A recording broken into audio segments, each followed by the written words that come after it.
Hey everyone, What's Bitten here. So I'm very, very excited to announce that the ninth age has been created, at least for what they call their alpha version 1.0. I think they're using it at ETC, and I wanted to go through the rules. And really, in a lot of cases, it's not really a rules change as much as they've added verbiage to provide clarification on rules. And there's a link here in the video you can see, the9thage.com all spelled out, where you can go. You can get the rules. You can go there for updates whenever they change anything with the rules. They'll notify you.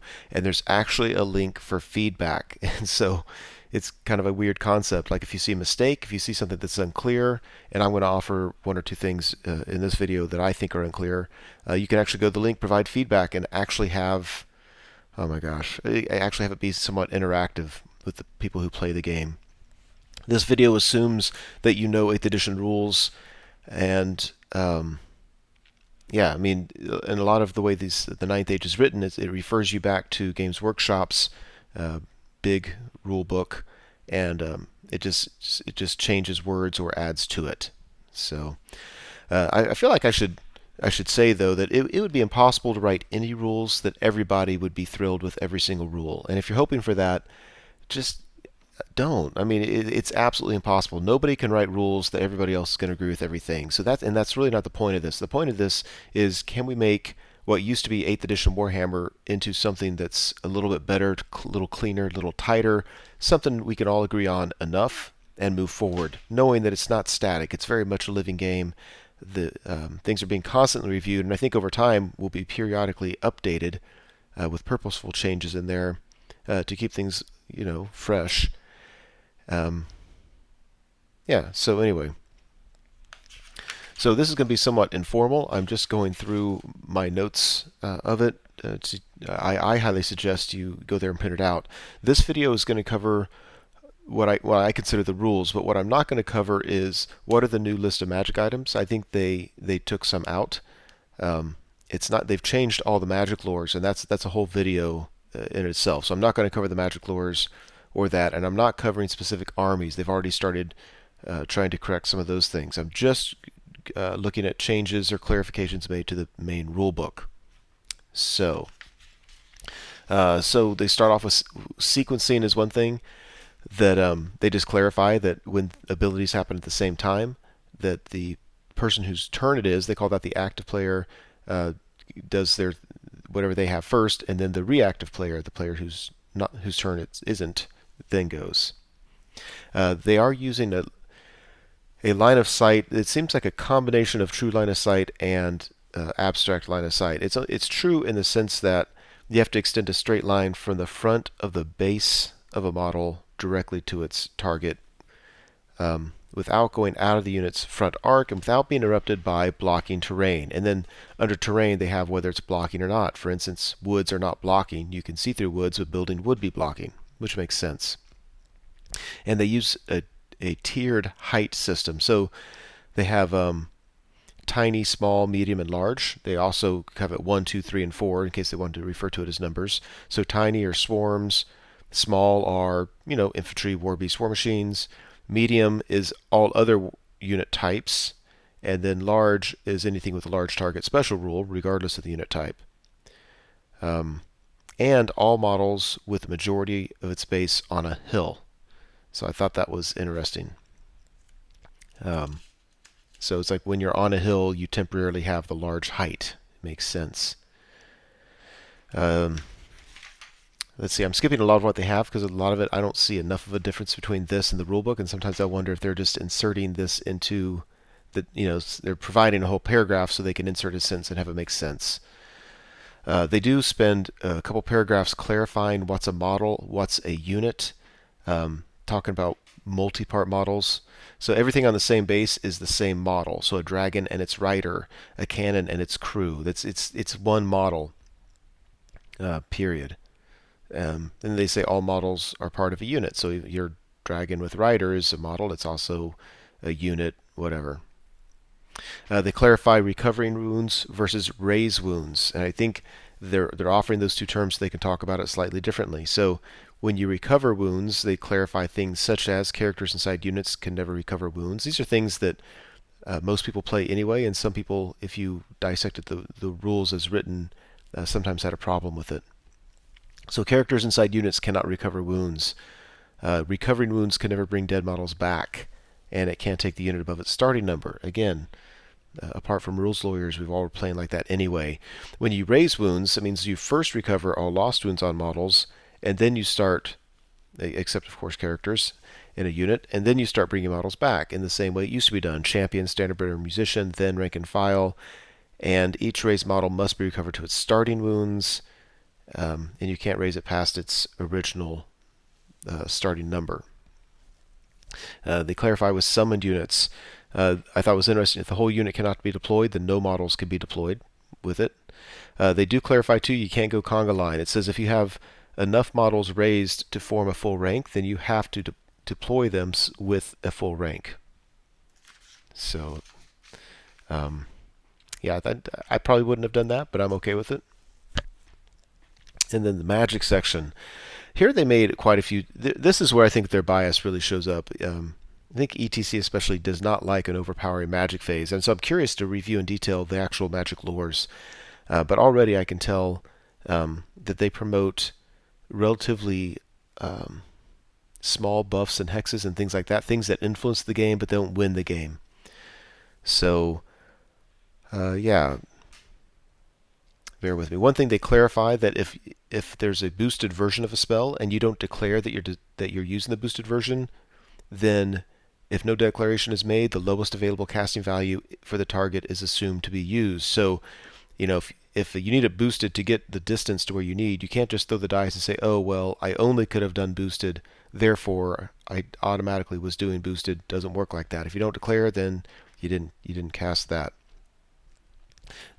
They added, they have spell types, like we're familiar with augment spells and stuff like that. They created what's called an aura spell, and I think let's see, they have not just types of spells, but characterizations of spells, and then a spell will have different characterizations used. So they'll have a damage characterization and direct. Well, we used to call that a direct damage spell, and now they'll just have both of those designations on a spell, and so it's direct damage because of both of that. So for instance, a damage spell can only target units that are not engaged in close combat, and a direct spell can only choose targets that are in their caster's front arc. Well, those are the same. That's the same way that direct damage used to be, but they're split into part like that, so they can just use these characterizations widely with different types of spells or different spells. If you want spells that target individual characters are called focus spells, so only single models can be chosen as targets. And if the target is a multi-part model, only one part is targeted. So a focus spell, you can target the rider or the dragon, but you can't target both. So you're doing just one or the other. They have ground spells that don't target units or models. They target a point on the ground. They talk about a line template, and that's drawn from the center of the front of the caster's base, not just anywhere along their base.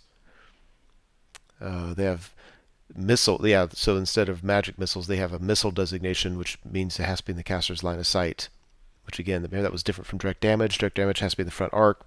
Missile, not only that, but you actually have to be able to see them. So, clarifications there. I like how they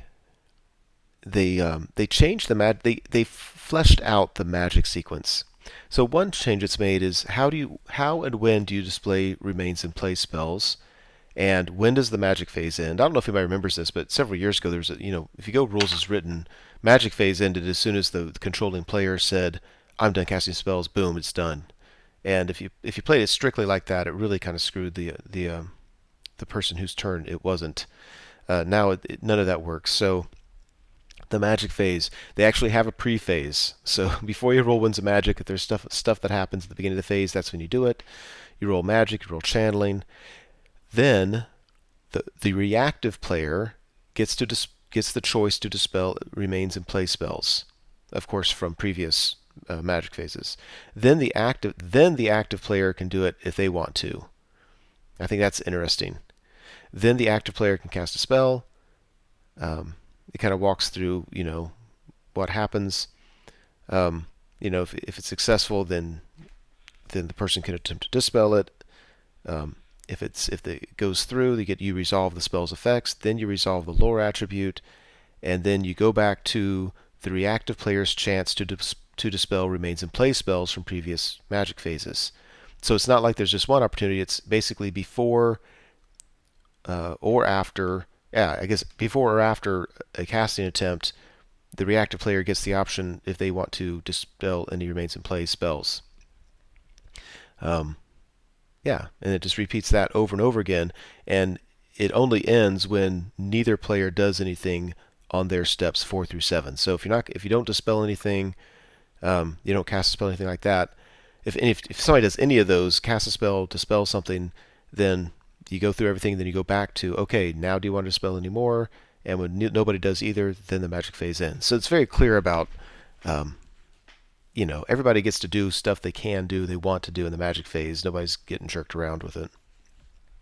They put the cap of 12 magic dice. You can never use more than that. That does not surprise me. It's interesting. So Winds of Magic, you roll 2d6 just as always, and you both channel just as always. But you cannot, between channeling or other ways of adding extra dice, the maximum number of extra magic dice is half the highest d6 rolled, rounding up.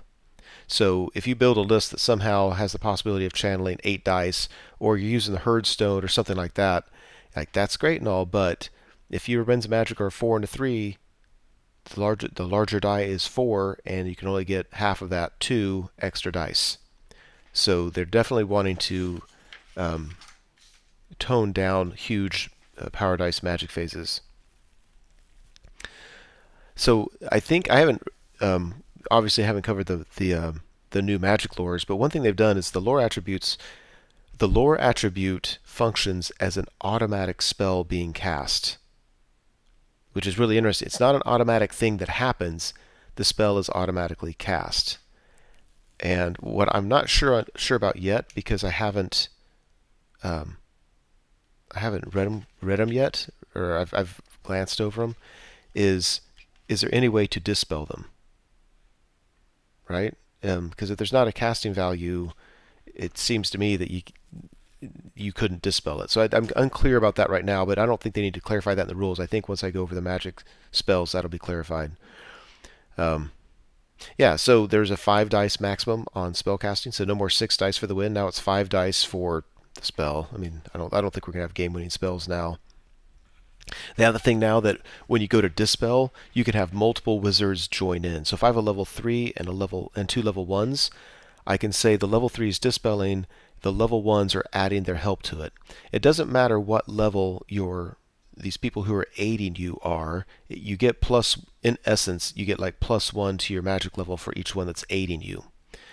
The problem is if you do that and you fail to dispel it, then everybody who is involved they're not done for the magic phase, but they can't add their wizard level to any more dispelling attempts.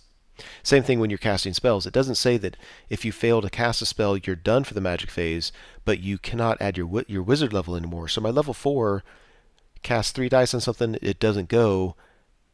I can still cast spells, but I can't add my +4 wizard levels anymore that magic phase. So I actually kind of liked that. I found it interesting. I know it can be frustrating to say, well, great, my magic phase is over, but you want to have some kind of penalty for that. So I thought that was good. So what we used to be called irresistible force is now called overwhelming power. So basically, when you get it, the spell does not automatically go. A couple things happen. First, D3 power dice are removed from the pool off the bat, done. Then you get to add +1 bonus to whatever you cast. Let's say you rolled the dice, you got double 6s, but overall you rolled a 20, right? You lose 3 power dice, so boom, your 20 goes to a 23. Then you add a +1 for each power dice used to cast the spell. So if I used 5 dice to cast the spell, then I get +5. So that 20 goes to a 28. So it's not auto cast, but you're going to get a really, really, really high casting value. So I thought that was interesting. So if you haven't used a scroll yet, somebody can't force through a spell. If they get double sixes, just use your scroll. Done. So I thought that was very interesting. The Miscast Table has effects that differ based on the number of dice you use in the spell. So basically, just as always, you roll 2d6 on the Miscast Table. On a 2 through 4, just like it used to be, you center the 5-inch template over the caster. This time now, it used to be everybody takes a strength 10 hit. Now they take a strength, they take a hit with strength equal to the number of power dice used plus 2. So if you throw 4 dice at it, everybody takes a strength 6 hit. And then there's no armor saves allowed. And just as before, the caster cannot use a lookout sir roll. So that seems toned down a little bit. Okay, but for the most part, since you don't have armor saves anyway, yeah, I mean, if somebody's 2 dicing something, then it's a strength 4 hit. I mean, it's more manageable.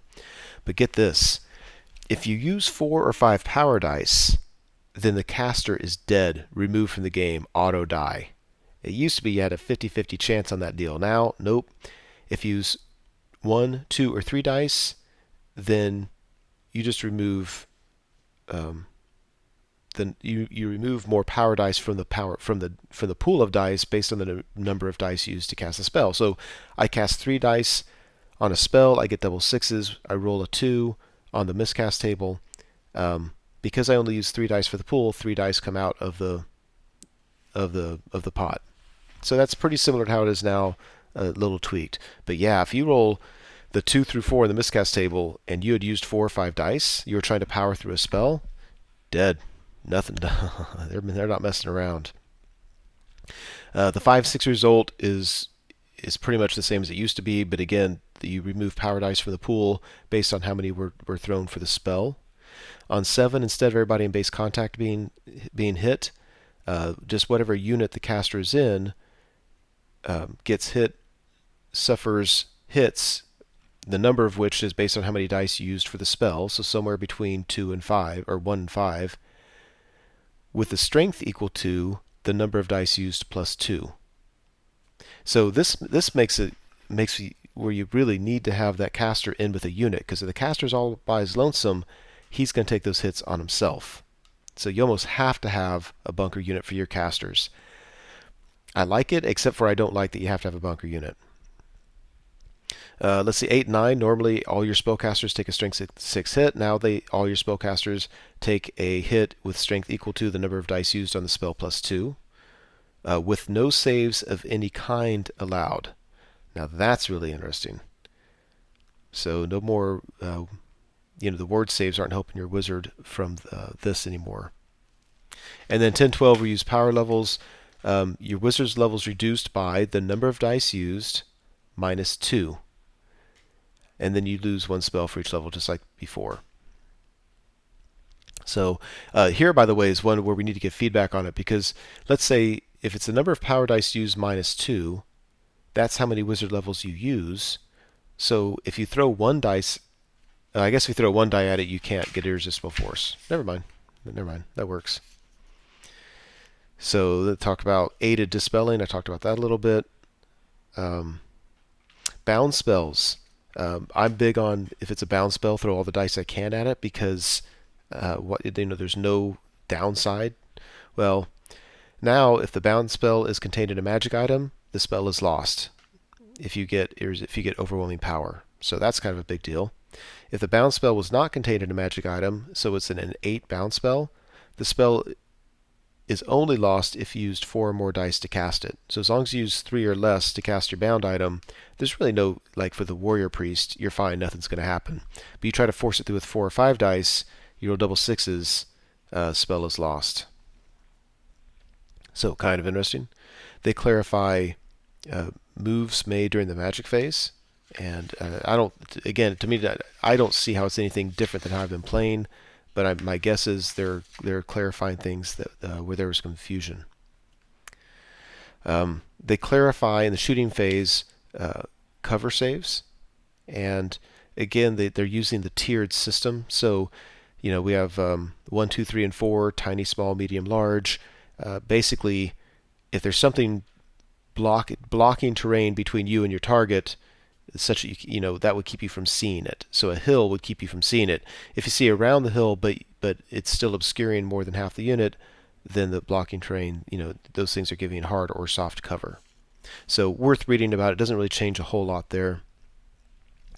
Special rules. This is, I thought, kind of got interesting. Killing Blow no longer just kills a model outright. What it does is it ignores armor saves and does D3 wounds. So I kind of like that, I guess. Somebody gets Killing Blow in your BSB, they still could roll a 1 on the D3 and could possibly still live. Heroic Killing Blow, instead of automatically killing anything out there, it does multiple wounds 10 to anything out there. So that makes my Bretonnian Lord scary, because when I put him against a dragon, I can build it such that he has a decent chance of rolling a 6 on the to wound roll. But then, oh my gosh, I could roll a 1, a 2, a 3, a 4, and not kill that dragon. So that really, really diminishes Heroic Killing Blow. And even though it hurts my favorite build, I'm okay with it. They have a new rule called Toxic. I'm kind of interested to see how this works. But basically, instead of rolling to wound as normal, if a model has the Toxic special rule, they always wound on a value greater than the target's toughness. So I don't understand that. I want to see that in action, because usually the benefit of poison is, if something has high toughness, you don't care. You're going to wound it on a 6 no matter what. Now this thing really Toxic really picks on low toughness stuff, and high toughness things are probably going to be okay against it. You don't get armor saves against that, by the way. Let's see, they clarify magical attacks. Things with magical attacks, their stomps, impact hits, and breath attacks are also magical. So it's nice to understand. They have a bunch of, they clarify Strider. They introduce Blood Greed, which is just the frenzy with additional frenzies possible. They introduce Wizard Conclave as a special rule, so basically like Pink Horrors. I'm not seeing a huge difference here. Probably because I'm not familiar enough with it. It seems like it's the way we normally played it. Let's see, when casting a spell with overwhelming force, follow all the normal rules, but don't apply the normal Miscast Table. Instead, the unit suffers 1 hit for each model in the unit, with a strength equal to the number of power dice used to cast the spell. And feedback needs to be given there, because that could be read. Rules is written as you get a hit for each model in the unit for each model with the strength equal to or higher than the power dice used. And that's not what they meant. They want the strength of the hit equal to that, not basing it on the strength of the model. But the way it's written in a Games Workshop way. But now we have a mechanism to fix it. That needs to be clarified, I think. But get this, if 4 or 5 power dice were used to cast that spell from the Pink Horror unit, the unit cannot cast the spell again for the rest of the game. I'm liking that. I like that a lot. I like that a whole lot. So they introduced a rule called Light Troops. Fast Cav, for instance, had the Light Troops special rule. They bring that into play in other places, so it's just good to know about it. Get this, when it used to be when doing the Skirmisher special rule and somebody charges them, or if they get charged, you scrunch them together, and you still do that. But now instead of doing it, instead of scrunching them based on the front rank to the middle, now you scrunch them around the model closest to the charging unit, or if you're charging somebody else, the model closest to the charged unit. So that is subtle, but that could make for important distinctions. If you charge a multi-rank, they don't have ranks, but a multi-rank skirmisher unit in the rear, they scrunch up to the back, not to the front. Okay, moving on. Marks of Chaos, they changed them, and this is the first thing I'm seeing that I'm really not liking. Let's see, you could be marked Undivided, in which case you can reroll failed panic tests. That seems whatever. Mark of Nurgle, when rolling to hit against a model with the Mark of Nurgle, any natural roll of a 6 must be rerolled. That's a real tone down from -1 to hit. So I like it because I get tired of the Nurgle wall, but they really nerfed Nurgle on that. Slaanesh models have armor piercing. Meh. Tzeentch models have a 6+ ward save and can reroll natural ward save results of 1. I think that's probably the best one so far. Khorne models have +1 strength for the first round of combat. So, yeah, I think for the most part, I guess what I really just noticed is the Nurgle got totally nerfed. They clarify rules for ambush and scout, and I think we need clarity on this one again because it says they don't have to deploy as normal, and then after all units are deployed, they can then scout or ambush, right? But it doesn't say when you have to declare that. So if I'm across from my opponent, I'm beginning my deployment, I want to ask, hey, do you have any scouting units? Because that's going to greatly affect how I deploy. Does my opponent have to declare it then, or can he wait until the end of the deployment phase and then make that declaration? So I think that needs some clarification there. They clarify weapons rules. So they bumped parry to a 5-up ward instead of a 6-up ward. I thought that was very interesting. Very, very, very interesting is they gave spears killing blow versus cavalry, monsters cavalry, and chariots. I like that a lot. Now remember, killing blow is now D3 wounds. It's not necessarily, so you're not going to be killing demigryph models automatically or anything. But if you charge spears to the front with cavalry, etc., the spears get killing blow. I like it. Spears just got back in the game. Spears count as lances in combat unless you're light troops. So if you're mounted fast cav, they get +1 instead of +2. So it's whatever. Crossbows are strength 4. And let's see, then they go to terrain, which had some clarity. It doesn't, to me, seem anything that really changes the game, but just clears some things up. Then they go into, impassable terrain. One rule change I thought was interesting is if a charge move brings you within 1 inch of impassable terrain, then your unit can stay within 1 inch until you move outside of 1 inch. So if it was to your benefit, you could move around, do whatever you want, and stay within. It's like once you're in, you're in, and then you can move out whenever you want to. So I thought that was interesting. They changed slightly. They have hills, a little bit changes. Buildings, they just say that when you enter it, no model in the unit can move more than 3 times its movement attribute. And when you leave it, your back rank has to be touching the building. No more than, instead of saying number of models per floor who can shoot out of a building, they just say only 15 models can shoot out of a building. One thing they changed that I really, really like is assaulting a building. So up to 10 models participate in the fight. Nothing's changed there. Up to 5 can allocate their attacks against a single model, and I think nothing changed there. Those 5 models count as if they are in base to base with that model they're attacking, and that can impact some things. So I thought that was a nice rules clarification. It says, after combat ends, calculate combat res as usual, except that the unit in the building counts as having no ranks for combat resolution or steadfast purposes. Banners, both regular standards and army banners, only count for combat res if the model was part of the initial fighting party chosen. So I thought that was interesting. So you can count banners, but only if. I'm a little bit confused because if your unit standard can participate in the fight, does that mean he can be targeted and killed? Otherwise, I don't know what it means for him to be involved in the fight. What I'm a little bit unclear about is the unit in the building still stubborn? It doesn't say anything about that on here, but at the same time it says use what's in the book, and then this only replaces things specifically. So I'm a little bit confused about that. Actually, really confused about that. If anybody knows, please leave a comment.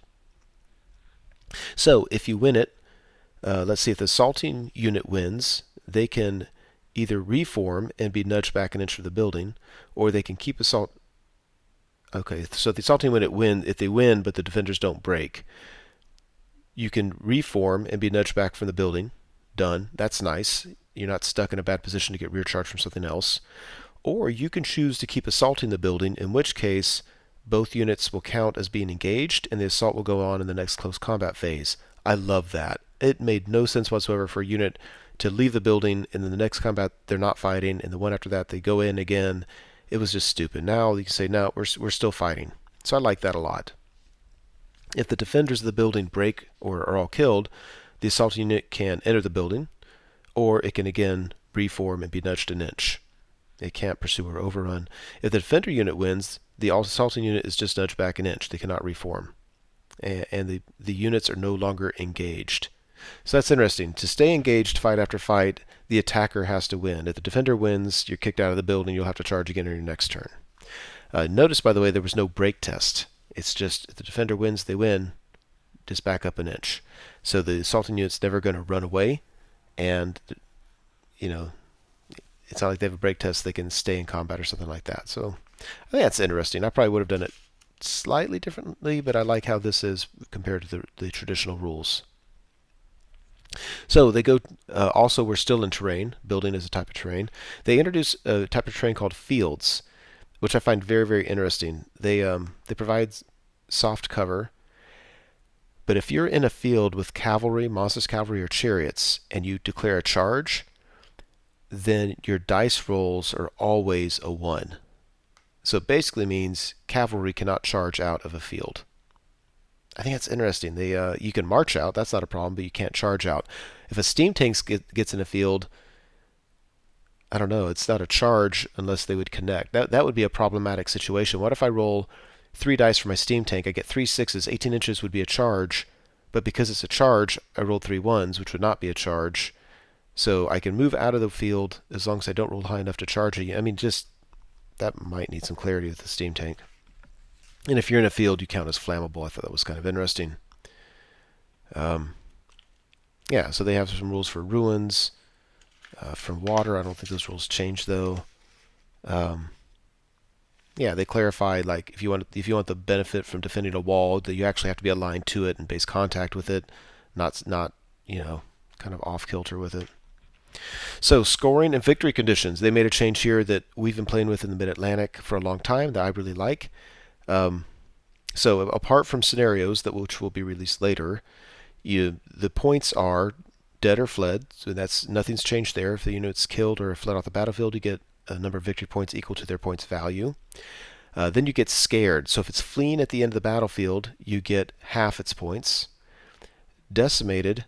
So at each unit at or below 25%, you gain victory points equal to half its values. I like that a lot. Characters are counted separately from units they have joined, of course, but ridden monsters count as a single unit composed by 2 parts, rider and monster. So if the dragon has 6 wounds and the rider has 3, that's 9 wounds. If you get them down to 2 wounds between the 2 of them, then you get half its points. So yeah, I find it interesting. You still get 100 points for dead general and still get 100 points if the BSB was killed in combat or broke from combat. And you still get 25 points per standard. So yeah, interesting. Armyless composition. They kept the end times rule, so basically you can have 50% of the points in your army in characters. It doesn't specify hero or lord, so you still could have 50% lords if you want. But the same character choice cannot be taken more than 3 times, period. So the Bretonnians can take 3 paladins, no more. That really affects some models, but I think it keeps us from some abuse, so I like that. I thought this was interesting. Core units, they have to compose at least 25% of your army. Nothing's changed there, but now you can only take a given core unit only up to 4 of them. So you can't spam more than 4 units, even if it's core. I thought that was very interesting. Special, you can have only up to 3 of each kind. Nothing's changed there, but now they don't put a point limit on it. So, okay. And nothing changed with rare. So that was interesting. And then they talk about the size of each army, and I thought this was interesting. So basically, let's say it's a 2,500 point game. They're saying you can't go over 2,500 points, and you can't be under 1% of the limit. So you couldn't be less than 25 points under 2,500. I don't know why that's necessary, because it's only to your detriment. I don't see what it matters. One thing they've done as a temporary fix is they said that no unit can have more than 400, can be worth more than 450 points. So they're trying to reduce extreme death stars. Characters are not, that doesn't apply to characters. And then they put a note saying that once they review all the army books, this rule will go away because it will no longer be necessary. So they're going to put limits on each type of unit to make sure they can't be too obnoxiously big. I'm actually a big supporter of that. They changed Grand Armies to 4,000 points instead of 3,000 points. and after that, whatever, the, nothing really changed from the way it used to be. They introduce something called war bands. So if armies less than 1,500 points are considered war bands, and that limits the number of types of units of each. The number of core, special, and rare is cut in half.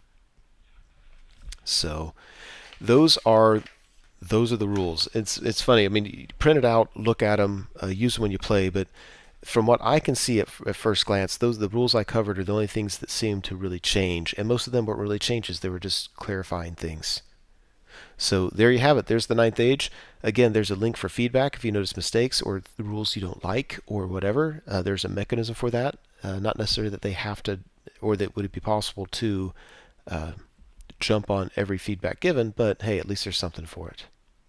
So that's it. Here in the near future, I will post another video talking about the new magic lores and magic items.